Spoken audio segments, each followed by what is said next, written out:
Hi guys, welcome to our channel Mahir Shaikh. నేను మీ Sumayya. ముందుగా మన ఛానల్ని సబ్స్క్రైబ్ చేసుకోండి, పక్కనే బెల్ ఐకాన్ కూడా ఉంటుంది, దాన్ని యాక్టివేట్ చేసి పెట్టుకోండి. ఈరోజు మన రెసిపీ వచ్చేసరికి ఒక మంచి ఐస్ అయితే చేద్దాము. పుల్లకి పెట్టుకొని తినే పుల్ల ఐస్ అయితే చేసేద్దామా. మరి చాలా ఈజీ ప్రాసెస్ అండి, అసలు కష్టపడే పనే లేదు. ఇంట్లో ఒక కివి ఉంటే చాలు, ఈ ఐస్ అనేది రెడీ అయిపోతుందన్నమాట. చాలా ఈజీ ప్రాసెస్, చాలా టేస్టీగా ఉందన్నమాట. పుల్లగా తినే వాళ్ళకి ఈ ఐస్ భలే నచ్చుతుంది. సో ఎంతో ఎమ్మియెస్ట్ అంటే హెల్దియెస్ట్ రెసిపీ అనమాట ఇది. సో ప్రాసెస్లోకి అయితే వెళ్ళిపోదామా. మరి ఇప్పుడు నేను ఒక కివీ ఫ్రూట్ని అయితే తీసుకున్నాను, దాన్ని పీల్ అవుట్ చేసేసాను అనమాట. దానిపైన పొట్టుని తీసేసి ఇలా ముక్కలాగా కట్ చేసి చిన్న మిక్సీ గిన్నె తీసుకొని అందులో అయితే వేసేసాను. ఇప్పుడు అందులోనే 1.5 టేబుల్ స్పూన్ అంటే నేను ఒక చిన్న స్పూన్ తీసుకున్నాను, ఒక స్పూన్ ఫుల్ స్పూన్ వేసి హాఫ్ స్పూన్ అయితే వేసాను షుగర్. మీకు ఇంకా పుల్లదనం ఎక్కువ అనిపిస్తుంది అనుకుంటే కొంచెం ఎక్కువైనా వేసుకోవచ్చు షుగర్ వచ్చేసరికి. ఇప్పుడు ఇందులోనే కొంచెం ఇమ్యూనిటీ పవర్ కూడా ఉంటుందిలే అని చెప్పేసి నేను నిమ్మకాయ చెక్కని కొంచెం ఒక సైడ్ కట్ చేసి ఒక 4-5 చుక్కలను అయితే పిండేసాను అనమాట. ఇలా పిండేయడం వల్ల మరి కివీ ఫ్రూట్ పుల్లగా ఉండడం వల్ల ఈ ఐస్కి పుల్ల ఐస్ అని పేరు వచ్చింది. సో ఇట్లాగా మిక్సీ జార్లో వేసి మెత్తగా ఫస్ట్ నార్మల్గా గ్రైండ్ చేసేసుకోవాలి. తర్వాత కొంచెం కొంచెం వాటర్ యాడ్ చేసుకోవాలన్నమాట. కన్సిస్టెన్సీ ఎలా ఉండాలి అంటే మనం జ్యూస్ తాగుతాం కదా, అలా ఉంటే సరిపోతుంది. మరీ నీళ్ళు చేసుకోవద్దు, త్వరగా కరిగిపోతుంది, ఐస్ కూడా సరిగా సెట్ అవ్వదు అనమాట. ఇలా అయిపోయిన తర్వాత ఒక టీ గ్లాస్తో చిన్న గ్లాస్తో హాఫ్ గ్లాస్ వరకు వాటర్ని కూడా యాడ్ చేసుకుని మళ్ళీ ఇంకొకసారి గ్రైండర్ అయితే చేసుకున్నాను. ఈ విధంగా మిక్సీ పట్టుకున్న తర్వాత మన ఐస్ మౌల్డ్స్ ఏవైతే ఉన్నాయో వాటిని అయితే తీసేసుకున్నాను.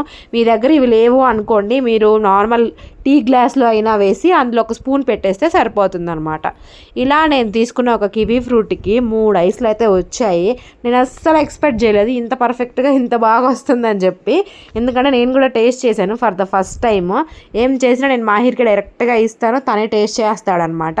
ఈసారి ఎలా ఉందో ఏంటో అని చెప్పి తనకు టేస్ట్ చూపించి పుల్లగా ఉందంటే నేను టేస్ట్ చేశాను అనమాట. ఇలా 3 ఐస్లు అయితే అయ్యాయి కదా, దాన్ని తీసుకెళ్ళి ఓవర్ నైట్ ఫ్రిడ్జ్లో పెట్టేసుకోవాలి. ఓవర్ నైట్ అంటే మీరు నైట్ చేసేస్తే రేపు మార్నింగ్ కల్లా తినేయచ్చు అనమాట. అంత ఈజీ, ప్రాసెస్ అంతా ఈజీనే. ఈ ఐస్ గడ్డ కట్టడం ఒక్కటే లేట్ అనమాట. ఇలా నెక్స్ట్ డే అయితే అయ్యింది. తర్వాత ఫ్రిడ్జ్ అయితే ఓపెన్ చేస్తున్నాను, మరి ఎలా ఉందో ఏమో చూడాలి. చాలా ఎగ్జైట్మెంట్ అనమాట. మా అబ్బాయి అయితే ఇంక అక్కడక్కడే తిరుగుతూ ఉంటాడు ఐస్ మౌల్డ్లో ఏమన్నా ఐస్లు వేస్తే. సో ఇంకిప్పుడు తీస్తున్నాను, ఎట్లా వస్తుందో మీరే చూడండి. ఎంత పర్ఫెక్ట్గా ఉందంటే ఆహా, ఐస్ అంటే ఇదే అబ్బా అనిపించింది. చాలా హెల్దియెస్ట్ ఐస్ అంటే నాకు తెలిసి ఇదే. ఎందుకంటే నేను చేసిన వాటిలో ద హెల్దియెస్ట్ రెసిపీ ఇదే అని నా ఫీలింగ్ అనమాట. ఐస్లో కివీ ఫ్రూట్తో ఇప్పటిదాకా ఎవరు ఐస్ కూడా చేసి ఉండరేమో నాకు తెలిసి. నాకు ఎక్కడలేని ఆలోచనలు అన్నీ వస్తూ ఉంటాయి, ఆలోచనలకి హద్దులు ఎక్కడుంటాయిలేండి. ఇట్లా ఐస్ అయితే చేశాను. తర్వాత మాహిర్కి నోట్లో పెడితే పుల్లగా ఉంది మమ్మీ అని నవ్వుతున్నాడు. అంటే నాకు నచ్చింది, అంటే పులుపు ఎక్కువ తినే వాళ్ళకి నచ్చుతుంది అనమాట. సో ఈ హెల్దియెస్ట్ రెసిపీ, హెల్దియెస్ట్ ఐస్ని మీరు కూడా ట్రై చేయండి. ఎలా వచ్చిందని నాకు కామెంట్ బాక్స్లో కామెంట్ చేయండి. ప్లీజ్ ఒక లైక్ చేసి వెళ్ళండి, నచ్చితే సబ్స్క్రైబ్.